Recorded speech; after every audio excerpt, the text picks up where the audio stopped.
Halo semuanya. Terima kasih sudah mampir di channel ini. Di video kali ini, aku akan membawakan sebuah cerita horor berjudul Pantangan Gunung Jawa Timur. Kisah horor pendaki membuka gerbang dunia lain. Siapkan diri kalian, dengarkan dengan seksama, dan pastikan menonton sampai akhir. Karena kisah ini bukan sekadar cerita, tapi tentang sebuah pantangan yang diabaikan. Dan akibatnya tidak pernah benar-benar bisa dilupakan. Warga sekitar gunung itu tidak pernah bilang gunungnya angker. Tidak ada cerita tentang hantu atau makhluk gaib yang menakutkan. Mereka hanya sering mengingatkan dengan nada biasa. Gunung itu punya aturan sendiri. Kalimatnya terdengar sederhana, tapi entah mengapa selalu tersimpan di kepala setiap kali mendengar. Larangan-larangannya pun terdengar sepele. Jangan sombong, jangan berteriak sembarangan, jangan mengambil apapun dari gunung, dan yang paling sering diulang kalau dengar namamu dipanggil, jangan pernah menoleh. Saat pertama kali mendengar, kami cuma tersenyum dan mengangguk. Rasanya wajar, seperti mendengar nasihat orang tua. Tidak ada yang serius, tidak ada yang menakutkan. Kami menganggap semua itu cuma etika mendaki yang dibalut tradisi lokal. Kami bahkan sering bercanda tentang hal itu di perjalanan. Nanti kalau dipanggil, tinggal pura-pura tidak dengar aja, kata salah satu teman sambil tertawa. Kami semua merasa aman, merasa ini hanyalah cerita turun-temurun untuk meneket nakuti pendaki pemula. Tidak ada yang benar-benar percaya bahwa hal-hal sepele itu bisa berakibat fatal. Pagi hari saat kami mulai mendaki, suasana gunung terlihat ramah, jalurnya jelas, pepohonan hijau meneduhkan, dan angin sepoi-sepoi membuat langkah kami terasa ringan. Tawa kami terdengar jelas di antara pepohonan, tanpa ada yang menegur. Semakin jauh kami berjalan, suasana mulai terasa berbeda. Sunyi yang tidak biasa mulai menyelimuti jalur. Suara burung perlahan hilang. Angin seakan tersedak di antara pohon-pohon tinggi. Sesuatu yang halus tapi nyata membuat jantung berdebar. Kalimat warga tadi terlintas kembali di kepala. Gunung itu punya aturan sendiri. Kami tetap melangkah, percaya diri, dan menganggap semuanya normal. Tapi tanpa sadar, kami mulai melanggar aturan yang dulu terasa remeh. Kami menoleh ke arah suara-suara aneh, bercanda lebih keras dari yang seharusnya. Bahkan, salah satu dari kami mengambil batu kecil dari tanah untuk dibawa sebagai kenang-kenangan. Semua hal itu terasa kecil, tapi itulah awal dari kesalahan kami. Sebuah kesalahan yang akan membuat kami menyesal. Karena gunung ini tidak suka diperlakukan sembarangan, dan ia memperhatikan setiap gerak-gerik kami. Diam-diam, menunggu saat yang tepat untuk menunjukkan kekuatannya. Di jalur hutan yang sepi, langkah kakiku mulai terasa berat. Pepohonan tinggi menutup cahaya matahari, meninggalkan bayangan gelap yang bergerak-gerak mengikuti setiap gerakanku. Saat itulah aku mendengar suara itu memanggil namaku. Bukan teriak, bukan bisikan yang lembut. Nada suaranya datar, seperti suara seseorang yang tahu persis aku ada di mana. Bahkan lebih dekat dari yang semestinya. Mas, aku menelan ludah. Jantungku seakan berhenti sebentar. Suara itu datang dari belakang, terlalu dekat, terlalu jelas, seolah hanya beberapa langkah di belakangku. Aku menoleh sebentar, tapi tidak ada siapapun, hanya pepohonan, ranting yang bergoyang, tertiup angin, dan kabut tipis yang mulai muncul di antara pohon-pohon. Namun suara itu tetap ada, sama persis memanggil namaku lagi dengan nada datar yang membuat bulu kuduk merinding. Aku berhenti melangkah. Itu kesalahan pertamaku. Rasanya seperti waktu berhenti. Hutan yang tadinya sunyi kini terasa hidup dengan kehadiran sesuatu yang tidak terlihat. Napasku terdengar keras di antara daun kering yang berserakan di tanah. Aku mencoba menenangkan diri, mengingat nasihat warga sekitar. Kalau dengar namamu dipanggil, jangan menoleh. Tapi suara itu begitu nyata, begitu dekat, membuat rasanya mustahil untuk tidak menoleh. Langkah kakiku terhenti total. Tangan gemetar, tubuh seperti membeku. Semuanya terasa salah. Suara itu tidak seperti suara teman atau pendaki lain. Ada sesuatu yang aneh. Sesuatu yang tidak manusiawi di dalamnya. Aku bisa merasakan adanya perhatian yang intens, seolah sesuatu mengamati setiap gerakanku. Angin yang berhembus seharusnya menenangkan, malah membuat udara terasa lebih dingin, menusuk kulit. Aku berdiri di situ, bingung antara takut dan penasaran. Dan itu adalah saat pertama kali aku benar-benar sadar bahwa aturan gunung itu bukan sekadar nasihat kosong. Suara yang terlalu tepat, terlalu akurat, terlalu nyata adalah tanda pertama bahwa kami sedang memasuki sesuatu yang lebih dari sekadar jalur pendakian biasa. Sesuatu yang bisa mengikuti kami meski tak terlihat. Sesuatu yang akan menunggu kesalahan berikutnya. Temanku menunduk dan mengambil sebuah batu hitam dari tanah. Bukan sembarang batu, bentuknya agak aneh. Permukaannya kasar tapi terasa dingin ketika disentuh. Kok rasanya pengen dibawa saja? Ujarnya sambil tersenyum ringan. Aku melihatnya sekilas, lalu menoleh ke teman yang lain. Tidak ada yang menegur atau berkata apapun. Rasanya dalam hati kami semua ada rasa ingin memiliki benda itu meski tidak ada alasan logis. Batu itu seperti memanggil tanpa suara, hanya dengan bentuk dan beratnya di telapak tangan. Kami melanjutkan perjalanan. Batu itu kini ada di tas temanku.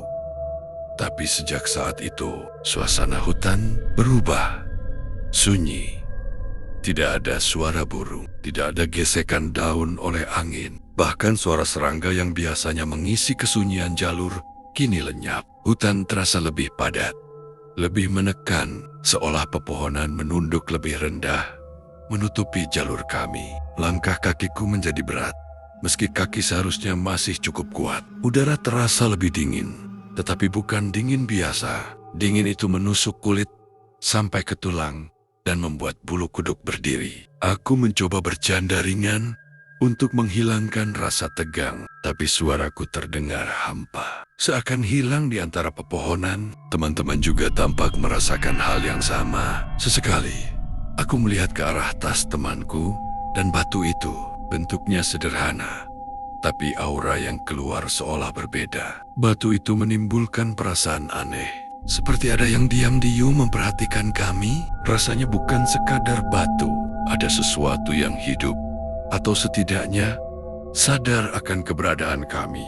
Kami tetap berjalan, tapi setiap langkah terasa berbeda. Rasa aman yang kami rasakan sejak awal pendakian hilang. Setiap suara kecil, ranting patah, atau daun jatuh membuat jantungku berdetak lebih cepat. Dan semakin jauh kami masuk, semakin terasa bahwa batu itu membawa perubahan. Tidak hanya di hutan, tapi di dalam diri kami sendiri. Ada rasa gelisah yang menempel, seperti ada mata tak terlihat yang terus mengikuti.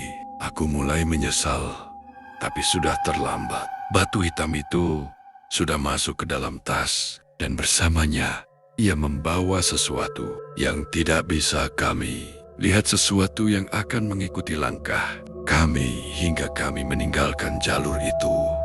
Atau mungkin selamanya. Kami mulai sadar sesuatu tidak beres ketika jalur yang kami lewati tiba-tiba melebar, membuka ruang kosong di antara pepohonan yang sebelumnya rapat. Tanah di bawah kaki terasa lembab, seperti baru saja diguyur hujan. Padahal langit cerah dan tidak ada awan gelap. Bau busuk menusuk hidung, tidak seperti aroma hutan basah biasa. Sesuatu tentang tanah itu terasa salah, tidak alami. Aku menoleh ke teman-teman, dan wajah mereka tampak pucat. Tidak ada satupun yang bicara, tapi semua mengerti bahwa kami sedang tersesat. Meski jalur itu terlihat seperti bagian dari hutan yang biasa kami lalui, tidak ada tanda jalur resmi, tidak ada jejak pendaki, bahkan ranting yang patah pun tidak sesuai dengan langkah kaki yang seharusnya menandai jalur. Kami menatap sekeliling, mencoba menemukan tanda akrab, sesuatu yang bisa memberi arah. Tapi anehnya, ada perasaan deja vu yang menekan. Kami merasa pernah melewati tempat ini, tapi jelas tidak mungkin. Pepohonan itu berbeda, udara lebih pekat, dan cahaya matahari menembus celah daun dengan cara yang aneh, membuat bayangan tampak bergerak meski tidak ada angin. Di depan, kami berdiri sesuatu yang membuat napas tertahan. Sebuah susunan batu yang menjulang tinggi, seperti gerbang, berdiri sendiri di tengah hutan. Bentuknya tidak rapi, bukan buatan manusia biasa. Batu-batu itu kasar, berlumut tebal, dan tampak sangat tua, seakan telah berada di sana selama ratusan tahun. Simbol-simbol aneh, seperti goresan di permukaannya, membuat kami ragu apakah ini memang bagian dari alam atau sesuatu yang lebih gelap. Kami berhenti beberapa langkah dari gerbang itu. Ada rasa ketakutan yang tidak bisa dijelaskan. Sunyi yang selama ini menempel di hutan terasa semakin pekat di sekitar kami. Tidak ada suara burung, tidak ada serangga, hanya dengungan lembut di udara yang terasa menekan. Suara napas sendiri terdengar terlalu keras di telinga. Teman-teman menatap satu sama lain, tidak berani mengucapkan kata. Tapi pikiran kami sama. Sesuatu tentang tempat ini salah, terlalu salah untuk diabaikan. Tanah di bawah gerbang terasa berbeda, lebih keras tapi juga lembab, seolah siap menelan siapapun yang melangkah terlalu jauh. Aku bisa merasakan aura yang aneh, seperti energi yang berdenyut di antara batu-batu itu, menunggu, memperhatikan setiap gerakan kami. Kami ingin mundur, tapi kaki terasa berat, seolah ada yang menahan langkah. Sementara mata menatap susunan batu itu, rasa tidak nyaman semakin membesar. Ada sesuatu di baliknya, sesuatu yang tidak terlihat tapi nyata. Hadir di sana, menunggu, dan entah kenapa, meski takut, ada dorongan aneh untuk mendekat, untuk melihat lebih dekat. Sesuatu yang membuat kami sadar, jalur ini bukan jalur yang seharusnya kami lewati. Dan gerbang itu bukan untuk manusia biasa. Udara mendadak berubah, tiba-tiba dingin, tapi bukan dingin biasa yang biasanya terasa saat pagi atau malam di gunung. Rasanya seperti berdiri di ruang kosong yang tertutup, tanpa lantai atau dinding, di mana setiap tarikan napas terasa menusuk ke tulang. Angin yang sebelumnya lembut kini berputar lebih kencang, membawa aroma tanah basah dan sesuatu yang tidak bisa dijelaskan. Suara daun bergesekan terdengar seperti bisikan samar. Namun setiap bisikan itu terasa menekanku, menembus kepala, membuat jantung berdegup lebih cepat. Aku menoleh ke teman-teman. Wajah mereka pucat, mata membesar, tapi tidak ada yang berkata apapun. Suasana yang semula terasa biasa, kini berubah menjadi menekan. Setiap langkah terasa berat, seolah tanah itu menahan kaki kami. Dan saat aku menatap tas temanku, sesuatu membuatku menelan ludah. Batu hitam yang dia ambil sebelumnya jatuh sendiri dari tas, menghantam tanah dengan suara keras. Bunyi retakan yang terdengar bukan seperti batu biasa, lebih terdengar seperti tulang yang patah, rapuh, tapi mengerikan. Kami membeku, tidak ada yang berani menyentuhnya atau mendekat. Saat itu, aku menyadari satu hal yang membuat bulu kuduk berdiri.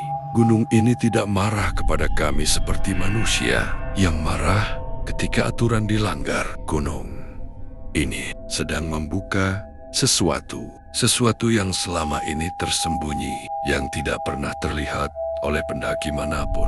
Ada energi aneh di sekitar kami, berdenyut seperti detak jantung yang jauh, tapi terasa semakin dekat, seolah gunung itu mengambil napas yang sama dengan kami, mengatur ritme langkah kami, dan menunggu saat yang tepat untuk menampakkan sesuatu yang tidak bisa kami pahami sepenuhnya. Bayangan di antara pepohonan tampak bergerak meski tidak ada angin. Suara-suara samar terdengar dari kejauhan, suara tangisan, suara bisikan yang tidak bisa dipahami, tapi jelas ditujukan kepada kami. Kami berdiri di sana, membeku, takut melangkah, dan takut diam. Batu hitam itu seolah memanggil sesuatu, dan setiap detik yang berlalu menambah ketegangan yang tidak bisa dijelaskan. Aku menatap teman-temanku, melihat ketakutan di mata mereka yang sama seperti yang kurasakan sendiri.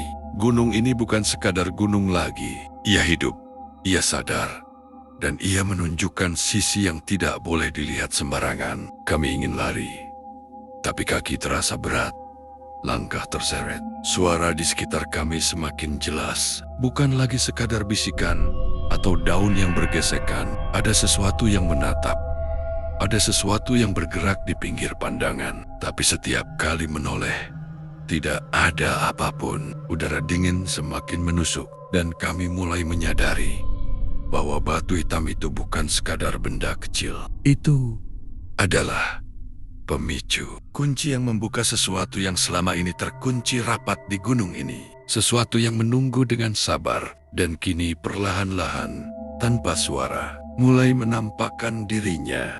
Kami melihat sosak-sosak itu mulai muncul di antara pepohonan, berjalan pelan, nyaris tanpa suara. Mereka mengenakan jaket gunung lusuh yang koyak di beberapa bagian. Carrier di punggung tampak berat dan kotor, seolah sudah lama dipakai di medan berat. Setiap langkah mereka terasa hampa, tidak menimbulkan suara daun atau ranting patah seperti manusia biasa. Tapi yang paling menakutkan bukan bajunya, melainkan aura yang mereka bawa dingin, sunyi, dan terasa hidup meski tidak sepenuhnya nyata. Wajah mereka pucat, nyaris transparan di bawah cahaya remang hutan. Mata mereka kosong, menatap tanpa fokus, seperti menembus ruang dan waktu. Tapi Huga seakan meneliti kami dengan intensitas yang membuat jantung berdetak tidak karuan. Tubuh mereka bergerak dengan ritme yang aneh, tidak sepenuhnya alami. Saat aku menatap lebih dekat, aku sadar bahwa mereka bukan manusia biasa. Mereka tidak bernapas seperti kami, tidak bergerak seperti manusia. Tapi entah bagaimana mereka masih ada di sana, hadir, nyata, dan menakutkan. Salah satu dari mereka tiba-tiba berhenti. Tubuhnya membeku di tengah jalur. Kepala menoleh tepat ke arahku. Wajah pucatnya semakin jelas. Tulang pipi menonjol. Bibir tipis bergerak pelan. Dan suara yang keluar begitu dingin dan datar, membuat bulu kuduk merinding. "Kalian masuk tanpa izin," katanya.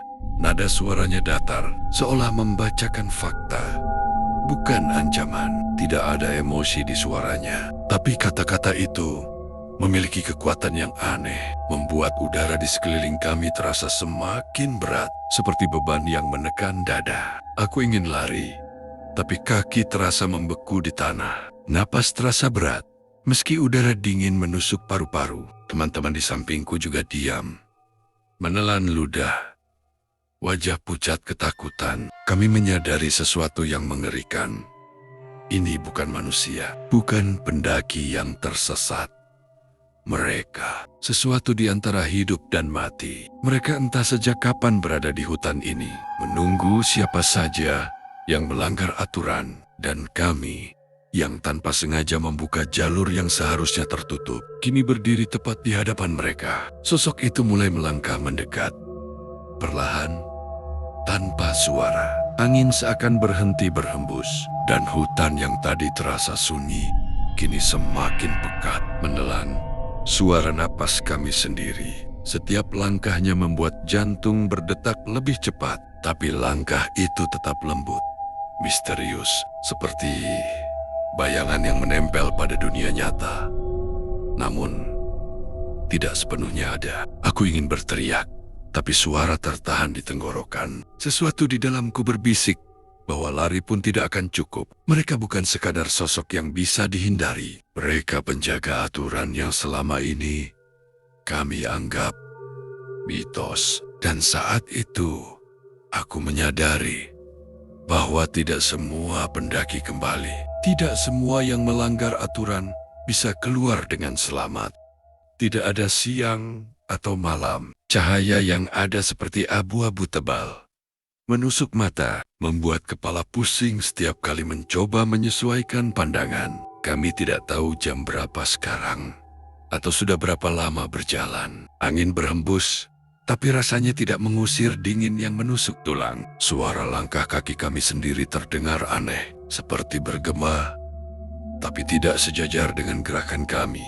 Setiap ranting patah terdengar keras. Setiap daun jatuh membuat kami menoleh dengan waspada. Tapi tidak ada apapun di sekeliling. Semuanya hening, tapi berat. Seperti ada sesuatu yang menahan kami dalam lingkaran waktu yang tidak normal. Kami mulai berlari, mencoba mencari jalur yang familiar. Jantung berdegup kencang, napas tersengal.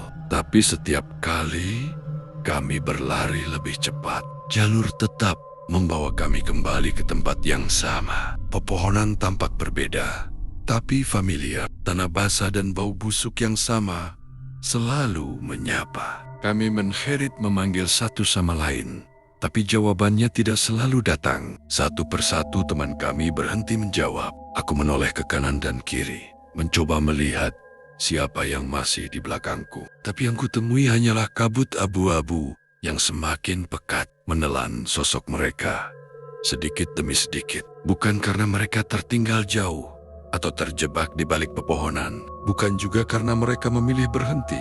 Aku menyadari perlahan, dengan rasa dingin yang mencekam mereka sudah tidak ada. Tubuh mereka ada, tapi roh atau keberadaan mereka telah ditarik entah kemana. Tidak ada teriak, tidak ada jeritan, hanya keheningan yang menekan, membungkam suara hati kami sendiri. Rasanya seperti menatap jurang gelap yang memandang balik. Tapi jurang itu berada di dalam dunia yang seharusnya nyata. Setiap langkah berikutnya terasa lebih berat. Otak mencoba memahami logika, tapi akal sehat tidak mampu menjelaskan jalur yang berputar terus-menerus. Kabut yang tidak bergerak dan ketiadaan Tumenman yang semula ada di sisi kami.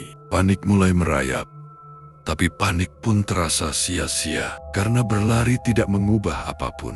Kami terseret oleh sesuatu yang tidak kasat mata, sesuatu yang mengunci waktu dan ruang. Setiap detik terasa seperti menit, setiap menit seperti jam. Aku menoleh sesekali, berharap melihat bayangan teman yang tersisa, tapi yang ada hanyalah kehampaan. Suara mereka, tawa mereka, langkah mereka, semuanya lenyap. Ada bisikan samar di telinga, tidak jelas berasal dari mana, tapi cukup membuat aku menggigil.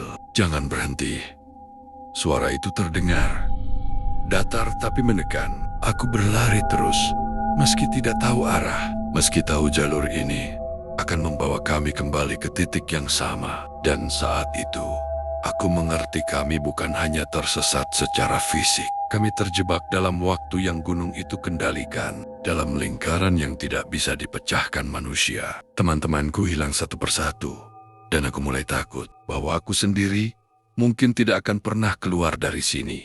Saat kami berjalan menembus jalur sempit yang dikelilingi pepohonan tinggi dan rapat, tiba-tiba sosok seorang kakek muncul di depan kami. Dia muncul begitu saja, seperti menunggu di tikungan yang sebelumnya kosong. Pakaiannya sederhana, hanya baju luntur dan celana panjang yang compang-camping. Tapi aura yang dia bawa berbeda. Matanya kosong, menatap kami dengan intensitas yang aneh, seakan menembus bukan hanya tubuh, tapi pikiran dan rasa takut kami sendiri. Tidak ada senyum, tidak ada gerakan yang ramah, hanya tatapan yang membuat udara di sekeliling kami terasa lebih berat. Kalian ambil milik gunung, katanya pelan, datar, seolah membacakan fakta, bukan memberi nasihat. Suaranya rendah, tidak menakutkan secara agresif, tapi cukup membuat bulu kuduk berdiri. Lalu dia menambahkan dengan nada yang sama, gunung akan ambil milik kalian. Kata-kata itu terdengar sederhana, tapi ada sesuatu di dalamnya yang menekan. Tidak ada emosi yang bisa ditafsirkan, tidak marah, tidak dendam. Hanya peringatan yang keras dan nyata. Seolah aturan yang dilanggar harus dibayar dengan harga yang tak terelakkan. Kami diam membeku. Napas kami terdengar keras di hutan yang sunyi. Tapi seolah kakek itu tidak peduli. Tidak ada gerakan mengancam. Tidak ada serangan fisik. Hanya kata-katanya yang seolah memanggil sesuatu yang lebih besar, lebih tua, dan lebih berbahaya daripada dirinya sendiri. Tanah di bawah kaki terasa lebih keras. Pohon-pohon seperti menunduk lebih rendah, menandai bahwa kami berada di wilayah yang seharusnya tidak diinjak sembarangan. Aku menatap teman-temanku yang wajahnya pucat dan bibirnya bergetar.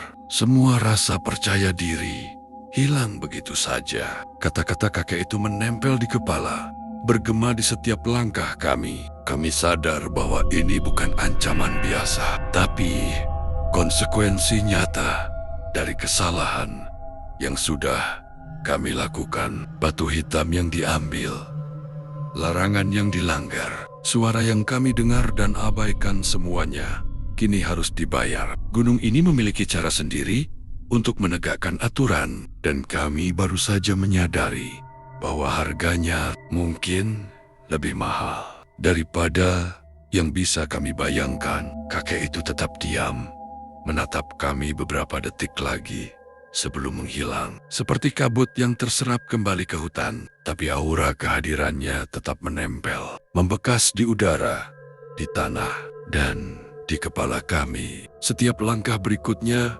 terasa penuh ketakutan dan kehati-hatian, karena kami tahu apapun yang terjadi selanjutnya itu adalah harga dari pelanggaran kami, harga yang tidak bisa dinegosiasikan, tidak bisa dihindari, dan mungkin tidak bisa selamat sepenuhnya.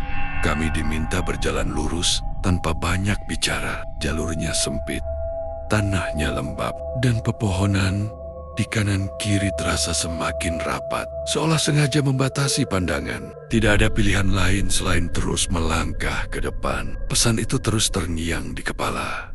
Apapun yang terjadi, jangan menoleh. Kedengarannya sederhana, tapi saat berada di situ, rasanya hampir mustahil. Setiap langkah seperti diukur.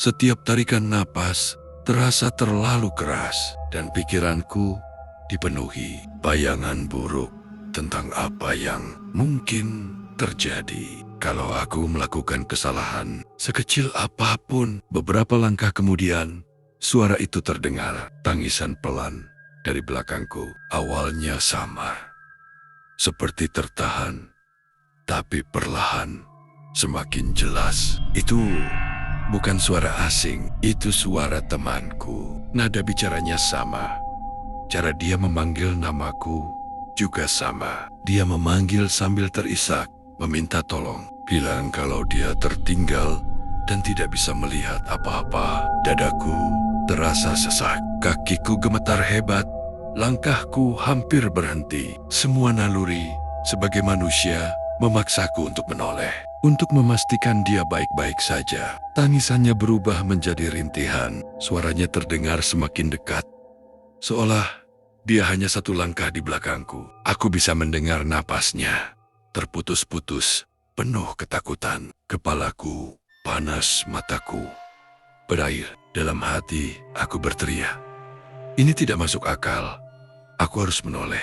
Tapi di saat yang sama, ada perasaan dingin yang menekan pikiranku. Perasaan yakin yang aneh, bahwa suara itu memang suara temanku. Tapi yang berada di belakangku bukan lagi dia seperti yang kukenal. Langkahku semakin pelan, hampir terseret. Tanganku mengepal. Kukuku menekan telapak tangan sendiri untuk menahan diri. Setiap detik terasa panjang, seperti waktu sengaja diperlambat untuk menguji batas kesadaranku. Aku ingin menoleh, ingin memastikan, ingin membantu. Tapi aku tahu sekali saja kepalaku berputar, semuanya akan berakhir.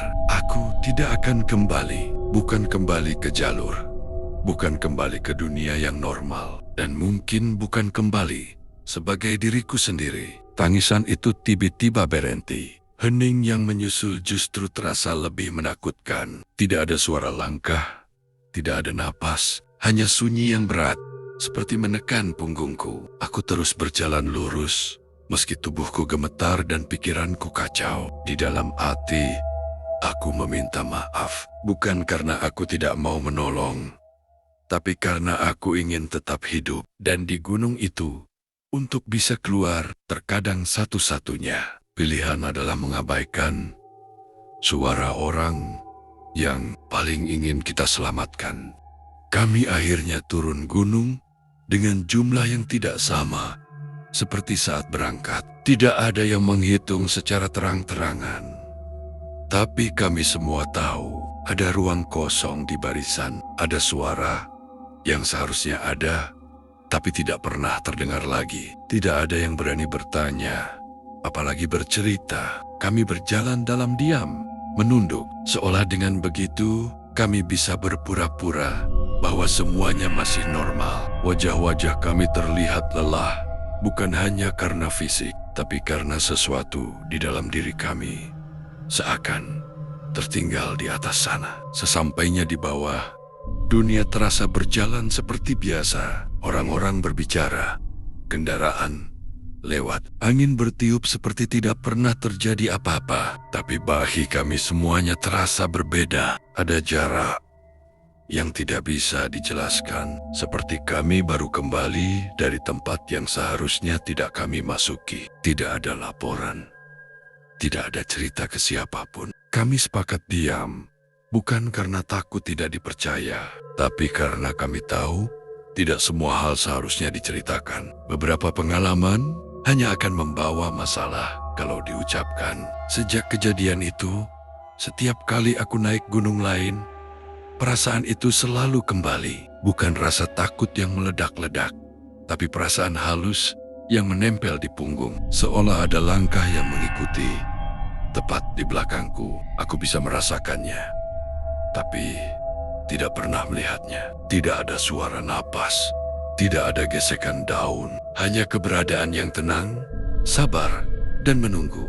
Menunggu aku melakukan satu kesalahan kecil.